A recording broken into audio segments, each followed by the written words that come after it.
latest series of The Grounding. This is our weekly Thursday program here at Qabla. It's about contemporary issues through an Islamic and spiritual lens. This week's series, the two-part series, is the first.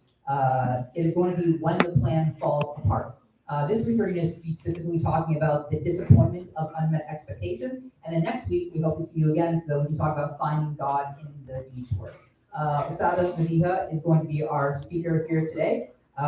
She is a graduate of the Alamiya program at Mariam Institute. She's a local speaker here in the DMV area. She's done much more impressive things than Qabla, so we are so happy to have her here. Alhamdulillah, she can elevate this space, inshallah. Although we do pretty good anyway, right?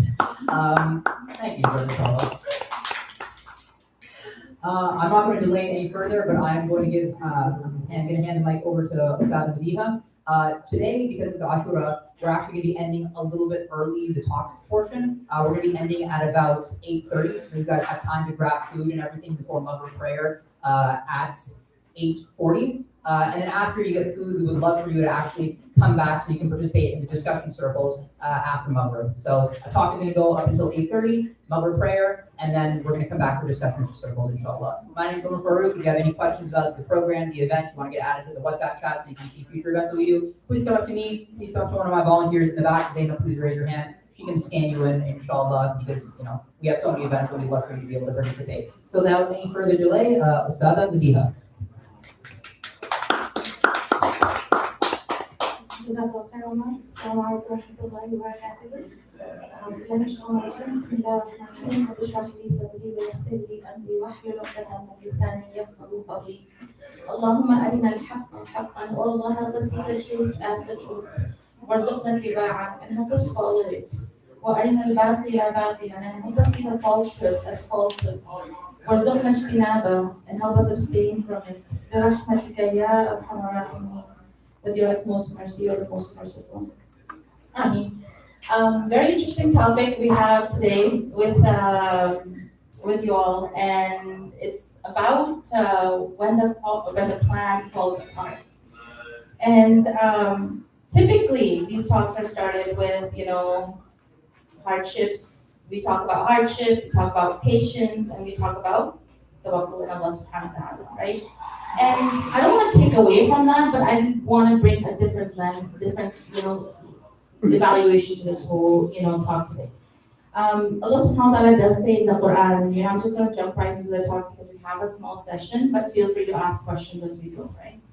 Allah subhanahu wa ta'ala does say in the Quran regarding whenever you're going through a hardship to seek help through prayer and patience. وَاسْتَعِينُوا بِالصَّبْرِ وَالصَّلَاةِ. Seek help through, being patient, being steadfast through that hardship, and through your regular prayers, right? And that's a direct connection with Allah subhanahu wa ta'ala. And then he also talks about having faith and reliance. وَتَوَكَّلْ عَلَى اللَّهِ. And he said, وَمَنْ يَتَوَكَّلْ عَلَى اللَّهِ فَهُوَ حَسْبُهُ. Like whoever has his reliance upon God, God shall be sufficient for him, right? So this is typically we look at the lens of you've got a hardship, it's causing you some emotional grief, some disappointment, it's not, the plan's not working out. Can you guys hear me okay? Or yes. This is probably better? Yeah. Okay. And so the idea is that you've got the hardship, which results in you to bring in some sort of patience, and then, the tawakkul. So all the same, the three elements go hand in hand. Now, what I wanted to today bring a different lens to angle was to begin with the plan itself. A little bit, I want you all to focus on the talk around the plan itself today. And just a lot of times, what goes on is that there is a plan that we have either in our hearts, minds, there's, that we want to execute to achieve a certain outcome. But before, because there's a plan in place, there is also an idea of some disappointment if that plan does not work out.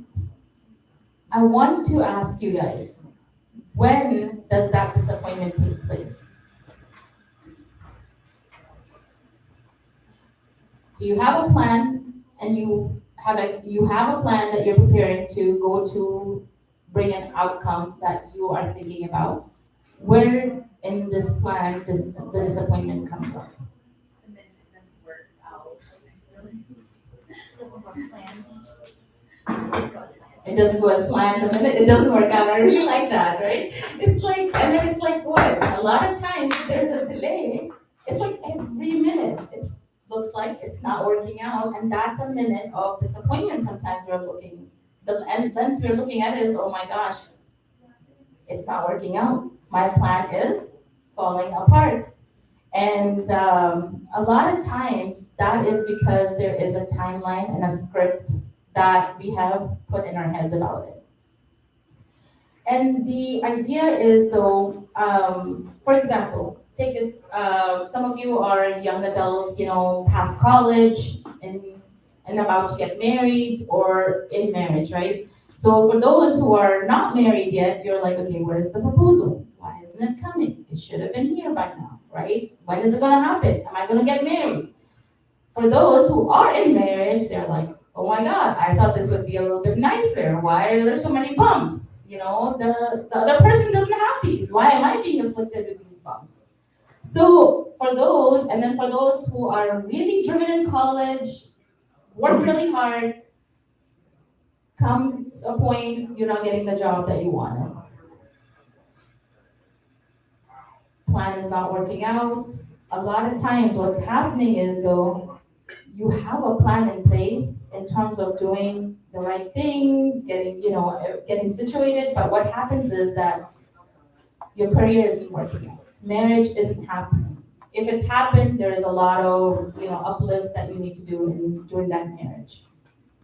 If everything, all of that's going well, you might get a different health diagnosis that causes you to be like, oh, wait, I need to put everything that I have that's working on a pause. If you have kids, maybe the kids are like, they're not doing what they're supposed to, or you get a call from the counselor and saying, hey, we need to see you, There's a lot of setbacks, right? So life happens, and all sounds like reality we never planned for.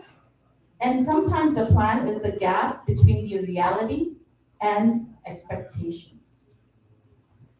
So this is where I want to focus on my talk today. Because we have this idea of, okay, my plan is going to have a set of expectations attached to it, which is going to deliver a reality that I want to go with, right? And then there's the reality of the moment. Maybe, like you said, it's that minute, it's not happening. What did you say earlier about the plan? It doesn't go as planned. It just doesn't go as planned. Let me ask you this, and this is not just for you, but who decided how it was going to go like? I have my own plan, but most people Yeah. But on that plan that you have, each one of us have a plan, right? Like I had a plan to come here. If it didn't go as expected, who had decided the outcome for that plan? Before the outcome happened. I had decided the outcome of that plan before the outcome had happened. And that's the gap. Because the reality has not taken place, and I had an idea in mind, and I filled it with a set of outcomes that must happen, and oftentimes when that doesn't happen, you meet disappointment. And it's very important because when I was looking, and we'll go into examples from the Quran and Sunnah, because when I was looking at the lens from, the idea of, all right, I'm a student, I want to do good, I'm a teacher, I want to get the best message across, I'm a good human being, I'm a good Muslim, why am I having to experience other Muslims suffering all around the world, right? Like, if you're trying to be your best, and yet you still see things are not adding up for you in the way that you would have liked to.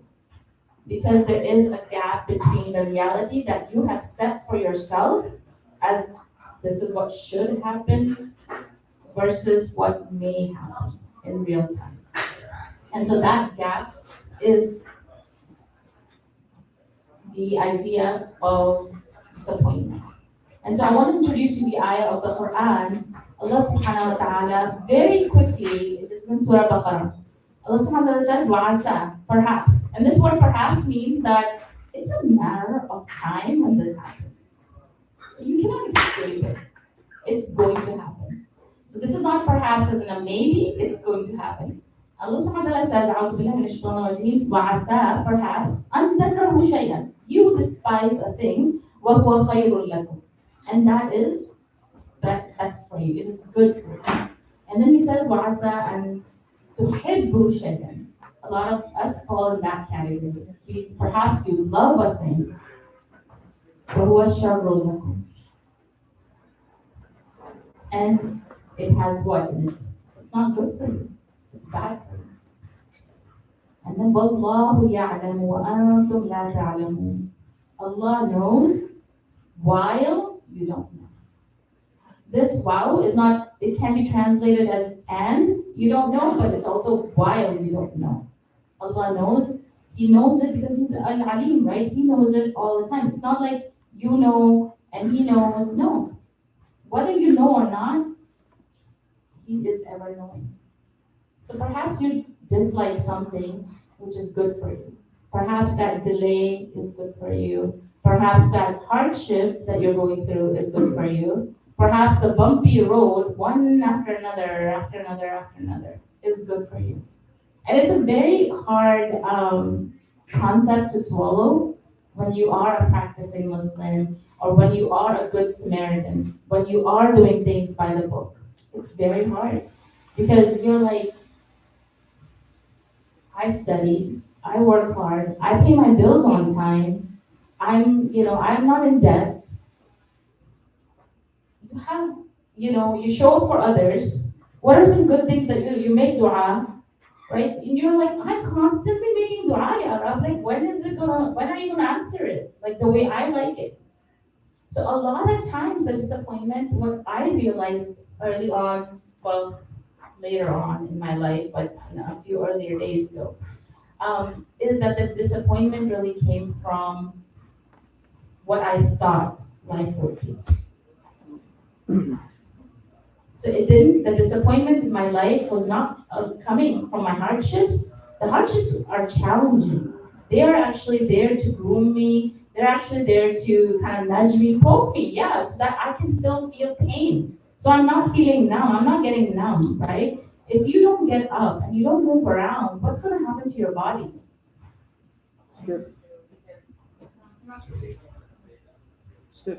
Stiff? Muscle pain, joint pain? What else can happen to your body? You get lazy. You're not then ready for the next movement that is coming at your way. But if you are used to moving around, keeping fit, you're used to being engaged in the community, what happens? Something you get, a test come your way, you're able to maybe see people, talk to them. You're able to go to, you know the people in the community who you might think haven't figured out, and you can kind of like go and talk to them, and then only to find out, oh yeah, man, so you've just finished your talk, and they're like, yeah, let me tell you about mine, oh my God, I can't, and then you're like, well, my test, I think, is easier for me to handle than your test, so okay, I'll see you in a little bit. You end up taking a little bit of a break and saying, okay, let me take the time to figure out what Allah is testing me with here. Let me get up, let me do something about it. So the idea is that oftentimes this disappointment is coming from when we're emotionally attached to the outcome and not the reality of life. And what I want you to do today is try, it's an exercise, okay? Is try to make an effort to say, I'm here. I am present in this time. Today, it's the day of Ashura. And we'll go more into it about, talk more about it. But this is the day when Allah subhanahu wa ta'ala splits the sea for Musa alayhi salam. Are you present? Are you present in the moment right now? This is the time when the day is actually ending. How many of you are actually present?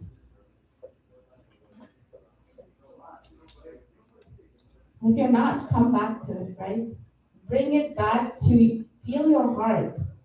Bring back your expectations. Lower your expectations, not to have them go away, but so you can see your plan a little bit more clearly.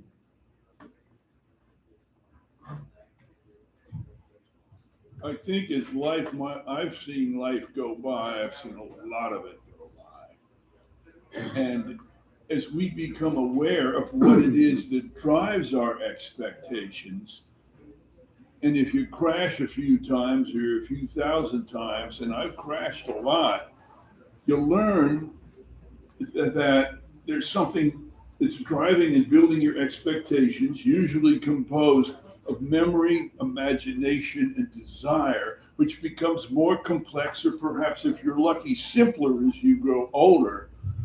And I'm telling you, there's some reassurance because you find when you get through enough of life that you thank heaven, you thank the Lord that your dream, your expectations of 10, 20, 30, 40 years ago did not come true. And that some of the ones that do come true, when you get a little further down the road, you say to yourself, boy, I really didn't want that to happen after all. So give yourself some time and let's start looking at what it is that drives us to a particular desire, a particular expectation at a particular time. And that's an excellent advice because who told us that whatever you have that plan is going to produce the outcome that you had intended? Like who told you guys that? It's, a lot of times you're looking at society, how it's executed it, go to school, get married, have kids, then what, right?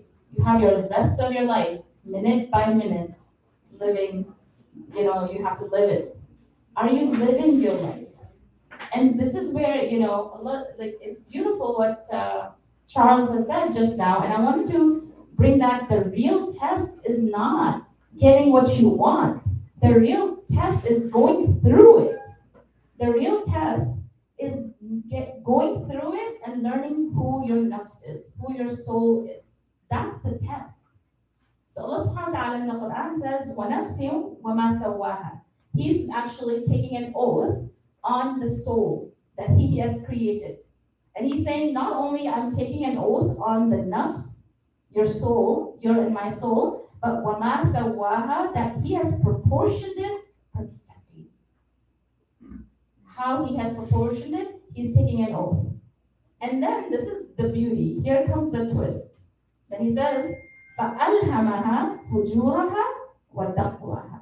And he has inspired the soul of yours and mine with wickedness and righteousness. Go figure. So this wickedness is the reason we kind of do things the way we do in the heat of the moment, right? But I cannot blame it because Allah is saying that He has taken an oath upon that and He has proportioned it just correctly. The idea is, though, as I'm making a plan, as I'm executing what I want to live by, what is my standard? The idea is not to lower your standard. The idea is actually to raise your standard, but align them with what your soul has been created to do. When you find that alignment, the disappointment shrinks. Aligning your soul with what your purpose is in life, Allah subhanahu wa ta'ala facilitates the outcome regardless, but the disappointments actually shrink. And you're not lazy to make a new plan. You're not stiff and stuck on the plan that you had made, which may not be working at that time. You're quick to rebound.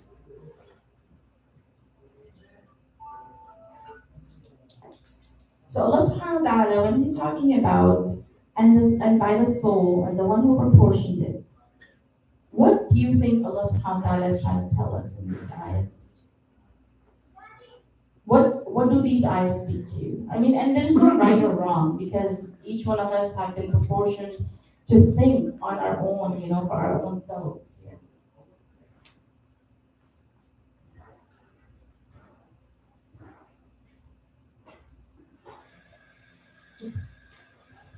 That we're alive and that we're meant to live. And that we we do ourselves a disservice by not acknowledging what's within us. So that we are alive, we're meant to be living a fulfilled life. And then what was the third one that you said? I don't know, I blacked out. I think you said that Allah subhanahu wa ta'ala is, well, what I see it is also that Allah subhanahu wa ta'ala wants us to live a fulfilling life, really, and be alive in the moment. Because the next moment isn't promised. The biggest fall would be that you planned all your life, but you didn't get to live any of it. Can you guys relate to it? Biggest fall would be that you planned all your life, but you didn't get to live it. How many of us are doing that right now? Tomorrow I'm going to do this and then this and this. And no, I'm here today. I am in the heat of the moment. I am sitting with people from all walks of life, with plethora of experience around me, with all ages, right? Like, it's a sea of information, a sea of emotions, a sea of companionship that can exist just in this very room. When was the last time I looked at it like that? I'm always about the next move, right? So the idea is that when you look within yourself, you're able to see that you have, and the fujur doesn't have to be that, you're gonna it doesn't have to be theft, murder. It could be just not being present and acknowledging the favors of Allah subhanahu wa ta'ala. Not being able to take a moment and doing shukr for the much barakah that Allah has put in our life. We are able to walk on our feet. We're able to communicate. We're able to live a peaceful life around. Small things, start with small and then let that build up. Because the real test is that you miss it all.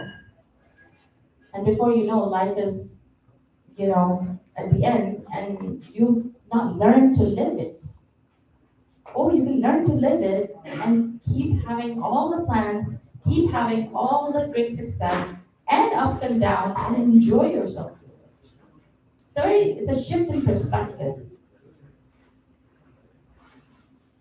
So with that shift, I want you to all, we'll talk about the story of Moses, Musa alayhi salam. Okay? Musa alayhi salam, who is he? I want you guys to talk a little bit. Let's do that. Who is Musa alayhi salam? A messenger of God. That's it. What are some of the stories you guys know? Who was he sent to? People of Egypt. Who was his biggest enemy? Who was the biggest enemy of the time? Pharaoh and his Junud, all of his soldiers, his army, right? So Musa alayhi salam is told to go to Pharaoh and do what? Preach to them even though he probably wouldn't listen and he didn't. Go preach to him. And go preach to him how? Gently. Gently, leniently. And then, when Musa alayhi salam, does he go? What does he ask Allah subhanahu wa ta'ala before he goes? If he can bring Harun. If he can bring Harun. Can you strengthen me, Ya Rabbi? I can't do this alone. And what afsahu minni? He not only says please give me Harun, he also says he is more eloquent than me. Right? And then they go. Yes. You mean that famous dua that a lot of people do before they speak at lectures. I forget all the time, but it's that one famous one. Rabbish Rahli Sadri. How many of us we say that for our plans? Like, oh Allah, untie the knot that's in, oh Allah, open my chest. Rabbish Rahli Sadri, right? Expand my chest. When Allah expands it, you're going to be able to see the fujur and the taqwa a little bit more clearly in your heart. When your chest is tight, if you have all the furniture put up in a storage, can you see all that's in there? No. But when you have an ample room and each furniture is out and placed nicely, doesn't it make sense what you need to use and whatnot? So this dua, expanding my chest, is a really good one. رب اشرح لي صدري ويسر لي أمري, and ease my tasks. واحلل عقدة من لساني. So Musa alayhi salam used to stir her actually. So he made a specific dua for the execution of his plan that Allah is asking him to do. And so he goes, and then does Pharaoh listen to him? Of course not, right? And so eventually, through the trials and tribulations, eventually Allah subhanahu wa ta'ala gives permission to Musa alayhi salam to leave Egypt. And so in the Quran, what's interesting is that it doesn't tell them where to go. So they're going, right? And this is where it gets interesting. That they're going, why on earth? Have you guys ever questioned why is he going to the sea where there's no boat, there's no bridge, there's no road? Like, why are you going? You know, like, you're a prophet of Allah, why are you not thinking? Right? This is what we would do, if especially we have a plan, or a friend comes to me and says, you know what, my plan just kind of, it fell apart. Like, what were you thinking? That's one thing we say, like, what are you thinking? Like, why would you do that? Do any of you question why did Musa alayhi salam do that? Why not? I sat there, I was like, you know, like, he can go anywhere, but why is he going towards the sea? Does he know yet that sea is going to split?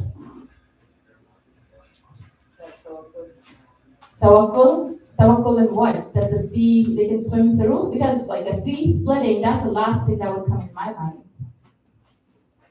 And especially if you're under pressure, you know, like if you really are under the heat of the moment, the last thing that should come to your mind, I hope, is that the sea would split.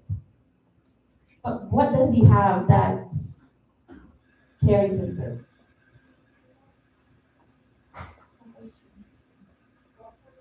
Tawakkul? What is tawakkul? Faith?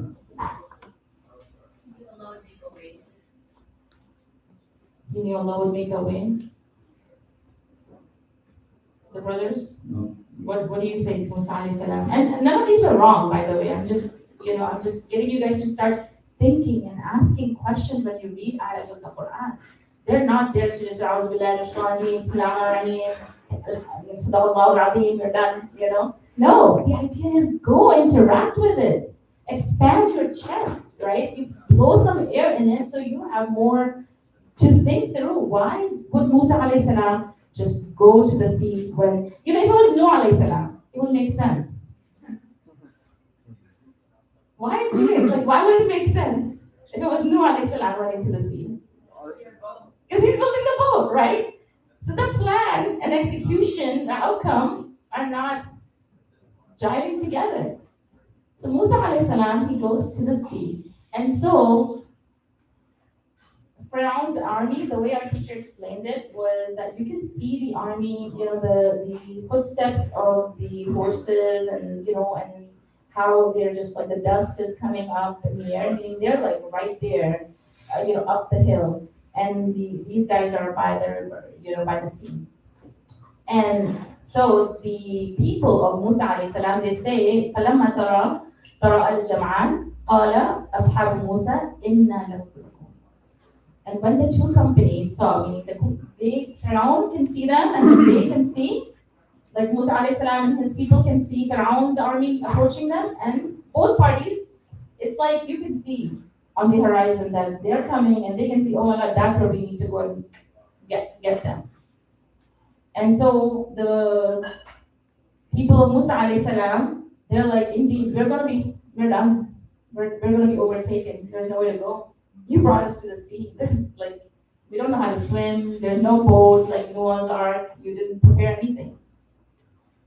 By the time they leave Egypt and start marching towards the sea, I just reminded myself, they have seen the plagues in action. They should have gotten it through their heads that they are now in the presence of an extraordinary reality and all bets are off. So at least maybe they got enough confidence and surrender, as it were, to say, okay, we can't do anything else. Let's just try this after what we've seen. Does that make any sense? I mean, there might be traditions of scriptural understanding that we're not aware of yet that might help us penetrate their condition and our own condition a little more deeply. So it's very good observation. They're approaching the sea. So the sea is one obstacle. And then they're looking back and they're seeing another obstacle, right? They can't really go into the sea because there's nothing to go into with, and they can't really go anywhere else because the army is right behind. And so they're like, this is it. The surrender is all they have. What's interesting is though, so they're telling this to Musa alayhi salam. They're essentially saying, you brought us here. We are following you. You're the messenger of Allah. You know, where do we go? What is your plan? And Musa alayhi salam noticed Allah doesn't capture it. He doesn't say, relax, it's gonna, you know. He doesn't say, oh, I got you. He says, Kalla, inna ma'iyya sayahdeen. That verily, Allah, my Rabb is with me and He will soon guide me. He doesn't say, I got you, this will happen, life happens, you know, mistakes happens. None of the extra excuses. He just looks forward. And the forward is with conviction, not towards forward physically to the sea. It's his soul looking at what it's like the soul is waiting to say, all right, my Rabb, I'm ready. What are you going to give me at this point? It's a very different state. When your heart has a connection that's been established between you and Allah subhanahu wa ta'ala, the hardship doesn't go away. It just becomes more easily bearable to go through. And this is what Allah subhanahu wa ta'ala, you know, is showing us that Musa alayhi salam doesn't know the outcome. He doesn't know how Allah will solve the problem or when Allah will make it happen, right? And so he exudes a type of confidence and surrender that only comes from tawakkul, that only comes from utmost reliance in Allah, and that really only comes when you are present, alive in the moment. It's not, oh my God, what's going to happen? There's no future tense here. He is like, this is it. My Lord will guide me. And so, the confidence of Musa alayhi salam gives him through the sea. Is the sea split? Yes? No? Yes. Yes, the sea splits? Not quite. Yes? It's a staff to the ground. He has to hit the staff to the ground. So what happens? You know, فَأَوْحَيْنَا, Allah subhanahu wa ta'ala, I don't have that ayah here, but Allah subhanahu wa ta'ala says, فَأَوْحَيْنَا إِلَى مُوسَى أَنِ اضْرِبْ بِعَصَاكَ الْبَحْرَ, that hit your staff onto the sea. And so when Musa alayhi salam strikes the sea, he still had to obey. He still had to show resilience and conviction in the heat of a dead end. Like, you have a dead end, but you still have to show some sort of movement. And this is where what I want us to come back to. Sometimes that movement can be your lips making dua. Sometimes it could be the heart stirring and saying, I don't see a way out. A lot of times it is the parting is not physical, it is the parting of our soul. So the divine path through our soul can be created. It is the parting, a clarity that comes from putting the wickedness aside, putting the real, the righteousness, and going and walking on the divine guidance Allah is inspiring you with in that moment. Only because you didn't give up. Only because you have the confidence to keep trusting Allah subhanahu wa ta'ala. And that's what Musa alayhi salam shows, that even a stick, like not a boat, not a paddle of a boat, a stick. And then a stick that he actually had a conversation with Allah subhanahu wa ta'ala is like, oh, I lean on it, and I paddle you, go and take my cattle and, I kind of direct them with it. Allah's like, even that, throw it. No more leaning, no more relying on anything else except Allah subhanahu wa ta'ala. Even when you have not only the enemy, but you've got, as a leader, you've got everybody at your back. They're ready to kill him probably. Right? You're like, we listened to you, we had faith in you, we wanted to be delivered by you, and you bring us to a sea? Like, where do we go? We're just gonna go either drown but what does Allah do? Allah drowns the Fir'aun. Fir'aun in this is the lack of confidence in Allah. Fir'aun in this is that behemoth of an expectation that we have of, something's gonna overtake us. So Allah's saying, you know what? Allah will drown if you have Allah will drown whatever is taking over your mind if you keep your heart intact and connected in conviction and tawakkul to Him. And He will part your soul in the right way for you to find guidance. Just like He parted the Red Sea. Like if you look at water, it's a physical, it doesn't really part, if I tear a piece of paper, it's very easy to do. But water is not, right? So Allah will bend the rules. And so sometimes the physical rules won't get bent. You're like, okay, that's a prophet, right? That, how many of you thought of that in this room? Be honest. Okay, she's talking about a prophet, How many of you are doing that? Where is the conviction then? And it does happen. That's why it's a training. You have to train. I'm working on it too. If I'm sitting here, does not mean that is not going on in the back of my head. I'm going to tell you all this. But when you go home and you look at the project that you submitted today, I have like a project that I have to submit today, right? And I'm just hoping, please don't have emails come tomorrow. Tomorrow's Friday. Please don't. That's like what's going in my head. Versus being happy, you know what? I made the deadline.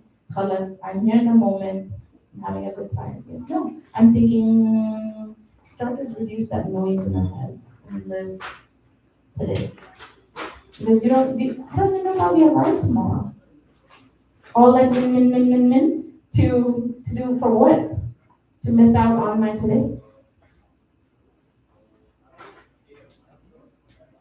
So think of your nafs literally splitting up, when you're at crossroads with yourself, when you're at crossroads with things that Allah is testing you with. This is something that occurs to me again and again and again. And just being here as part of this community is that the children of Israel going through the Red Sea or headed towards the Red Sea or headed towards they don't know what. Most of us in this room right now are fairly young. We are living in a time we ourselves are like those people because we are being called to live now and to prepare for the future and have the confidence in the Lord to face that future. Some of us are going to be alive 50, 60, 70 years from now. What is it going to take to get from where we are now and where we have been to where we're going to be in 70 years? That takes a kind of courage and it takes a kind of guts and it takes a kind of solidarity, which is absolutely important. So I think that what we're hearing today and learning today is something that we can be mindful of the rest of our lives, God willing. Thank you, my sister, for bringing this out like this. I appreciate that though, because it took me lots of, and it is taking, okay, I'm not there yet, lots of, just when you think you figured it out, boom, another slap, and then you get up, boom, another slap. And you're like, when is this gonna end, right? But it doesn't. It doesn't, right? When you look at the Prophet sallallahu alaihi wasallam, Allah subhanahu wa ta'ala calls him Rahmatul lil Alameen, the mercy to mankind. And Allah calls himself Ar-Rahman, Ar-Rahim, the most merciful, the eternally merciful. Yet, setback after setback, he has to experience. And we'll go into that next week also in terms of how some of the detours that he is experiencing are called victory. And you're like, what? And his companions question, right? So just a little bit of a loop about what to expect next week, right? Because just when you think, you're like, you know what, okay, I'm gonna focus on today. Well, are you ready for the next hardship to hit you today? And someone else coming your way and saying, actually, by the way, it's a victory. Take it as a win. It's all about changing perspective, right? Like if I tell you it's a win, consider it as a win. And you're like, what are you talking about? This is not a win in any regard, right? Think of a hardship. Just quick exercise. Close your eyes and think of a hardship that you have or have experienced within 3 months. I'm saying 3 months randomly, I would have said 3 days. Think of it and think of what made that hardship a disappointment and what can you do today? What dua? This is the time of the dua of acceptance for a Muslim between Asr and Maghrib. What dua can you deep down inside from your soul make for yourself in this moment for where you are with your relationship with Allah subhanahu wa ta'ala? And how maybe He has taken you out of that hardship or inshallah will take you out of that hardship. Take a minute and be present. Take a minute of that, inshallah.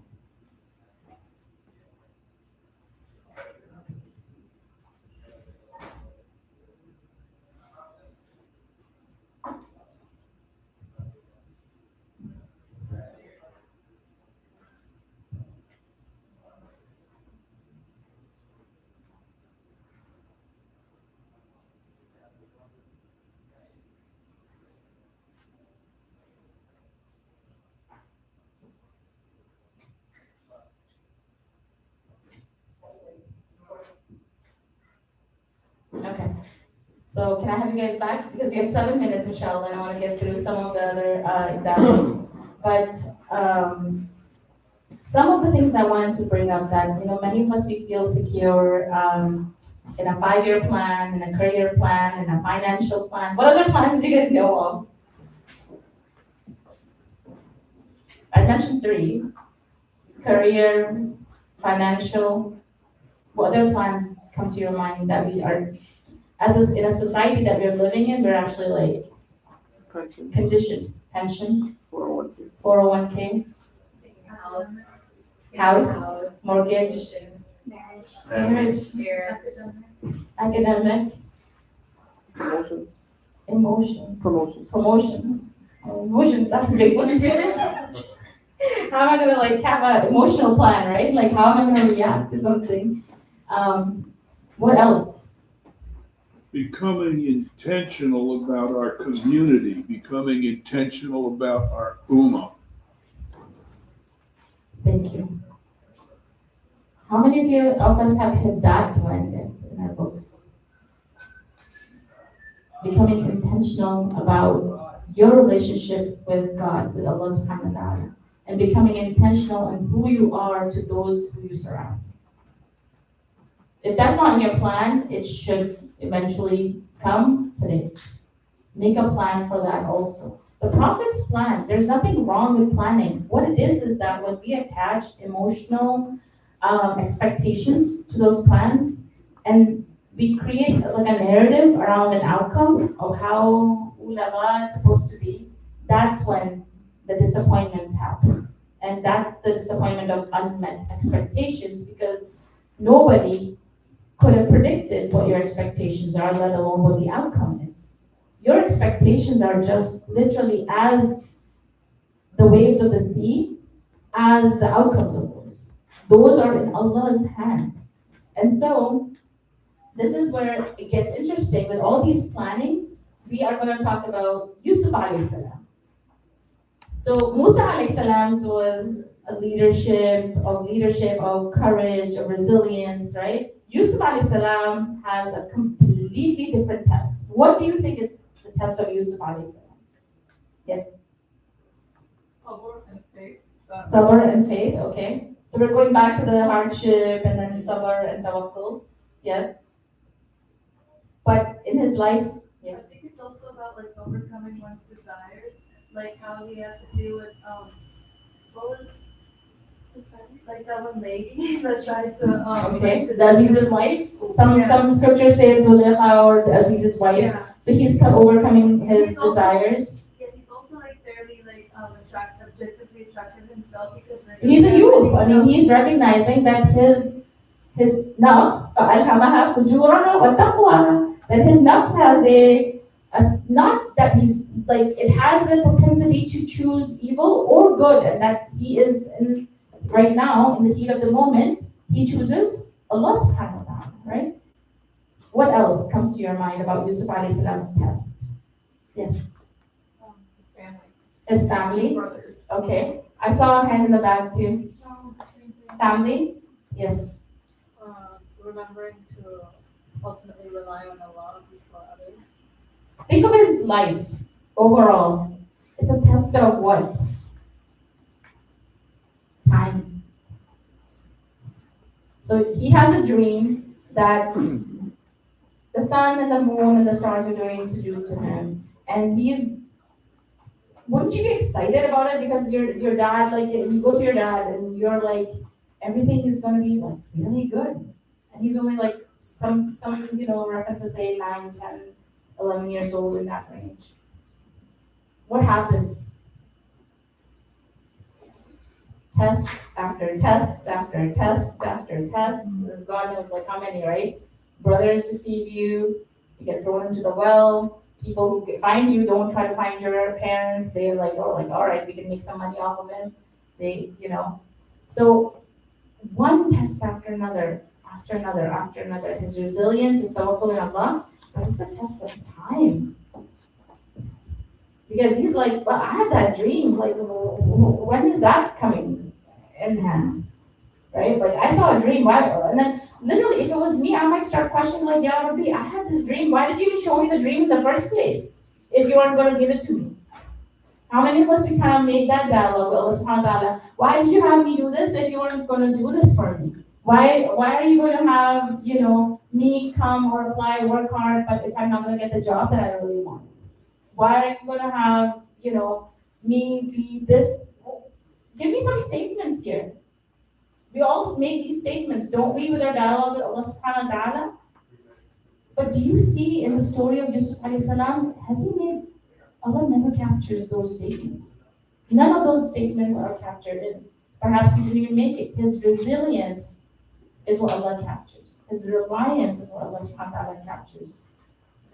And so, the dream, does it come true? Yes, it comes true.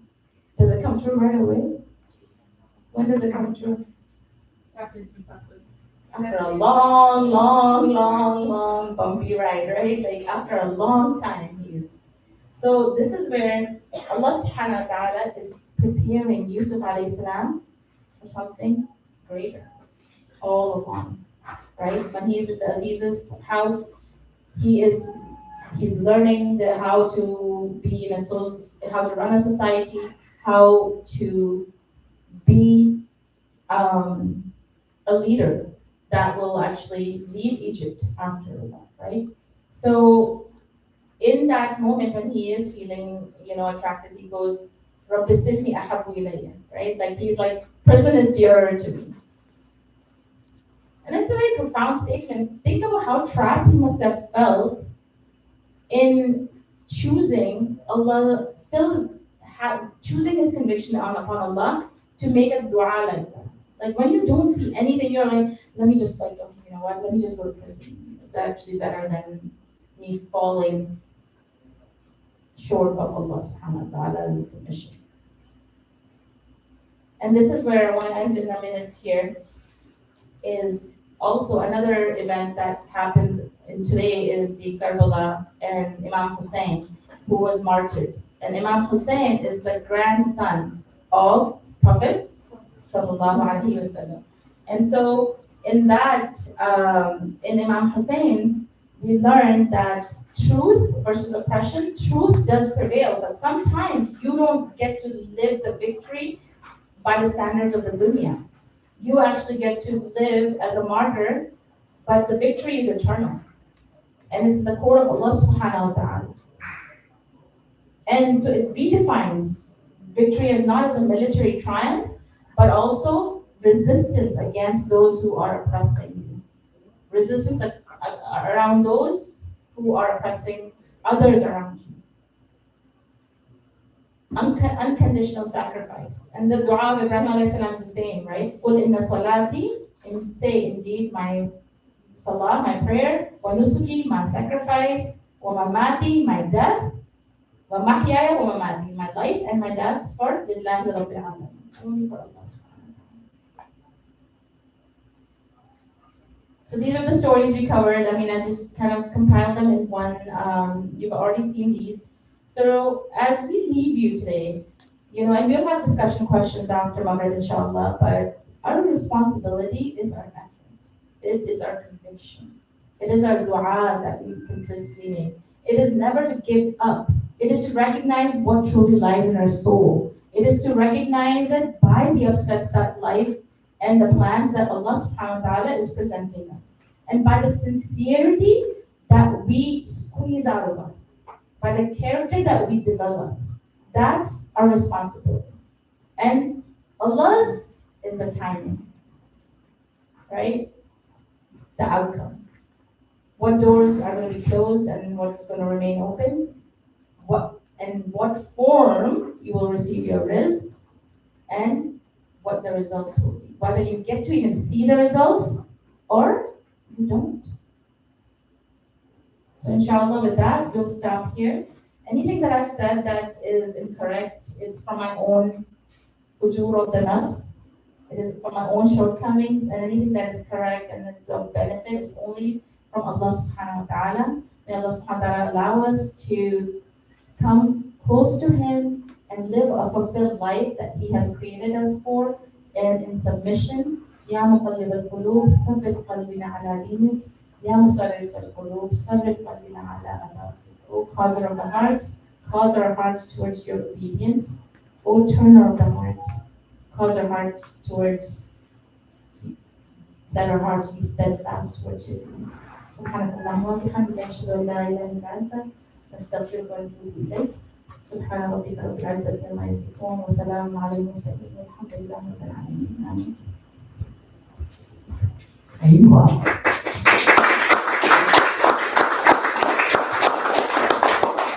Thank you so much, Ustad Madiha. So it is about 10 minutes until the adhan for Maghrib prayer goes off. We have a little bit of food on the side here, just some dates and some chicken, so you can grab some of those on your way out. But there's a lot more food in the pavilion, and they actually said how many people are in Papua, so they're expecting you. I said 50. The sister was chill with that. Her husband kind of freaked out when I told him. So please go over there, grab something to eat. Even if you're not fasting, they're expecting you. I think they might be making plates.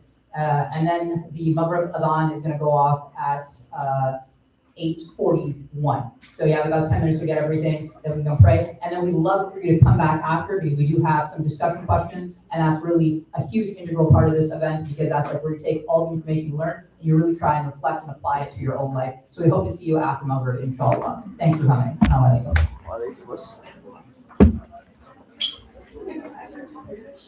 Yeah, so we have a PowerPoint. Yeah, we're good to go. And I will look at this live stream. Thanks for coming.